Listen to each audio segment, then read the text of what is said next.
Kalau ingin mendapatkan Lailatul Qadar, hindari dua perkara. Jangan sibuk mencari tanda-tanda dan jangan sibuk mencari tanggal ganjil.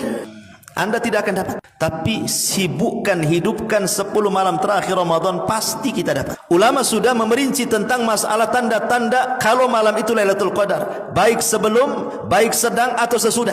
Di antara tanda-tanda Lailatul Qadar itu, di malam Lailatul Qadar tidak akan ada bulan, yang ada hanya bintang. Bahkan bintang-bintang yang di hari-hari biasa dalam setahun itu tidak kelihatan saking jauhnya.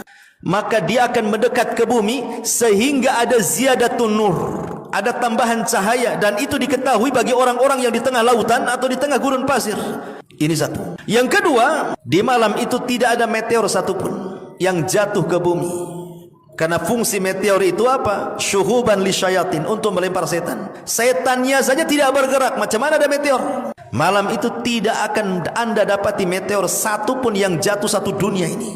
Karena malam itu malam salam keselamatan. Kemudian juga yang ketiga, kata Nabi SAW, Lailatul Samha, malamnya tenang-tenang sekali.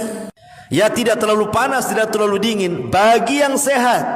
Kemudian juga, apakah harus seperti itu? Maksudnya cuacanya sepoi-sepoi, angin tidak terlalu kencang, senang. Enggak, terkadang Lailatul Qadar pun bisa terjadi dengan hujan deras.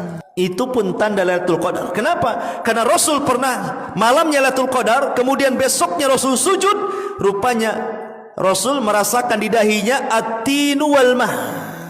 Jadi ada apa namanya, air dan tanah yang menempel di dahi. Maknanya malamnya hujan. Sehingga tidak mesti cerah gitu cuaca Lailatul Qadar. Bisa saja terjadi hujan deras malam itu Lailatul Qadar. Tapi walaupun hujan deras tidak membahayakan.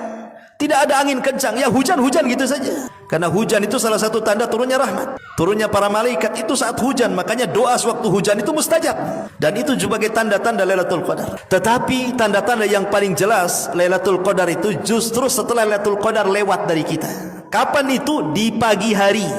Malamnya Lailatul Qadar, paginya itu tanda-tanda yang paling jelas. Apa itu? Anna syamsa la syia'a fi. Matahari cahayanya tidak terlalu menyorot, maknanya sedikit redup sehingga kita bisa melihatnya. Imam Ibnul Qayyim memberikan alasan kenapa matahari di malam Lailatul Qadar itu kok cahayanya berbeda dengan setiap hari terbitnya. Ada 3 alasan kata beliau. Yang pertama, karena malam Lailatul Qadar itu penuh dengan malaikat, sehingga di pagi hari malaikat itu mereka naik ke langit. Dan malaikat itu tercipta dari nur cahaya, dan cahayanya inilah yang menghalangi cahaya matahari, sehingga cahaya matahari ke bumi terhalang dengan cahaya malaikat, makanya agak redup. Yang kedua, di dalam hadis Nabi SAW, kenapa kita dilarang solat saat terbit dan terbenam? Karena di situ ada 2 tanduk syaitan. Dan malam Lailatul Qadar tidak ada setan, sehingga setan tercipta dari api, kemudian matahari juga punya panas seperti api, sehingga ketika api bertemu dengan cahaya matahari, makanya kemudian silau sekali. Tapi ketika setan tidak ada, berarti matahari terbit sebagaimana awal penciptaannya, makanya agak redup dan bisa dilihat. Ini satu pendapat juga.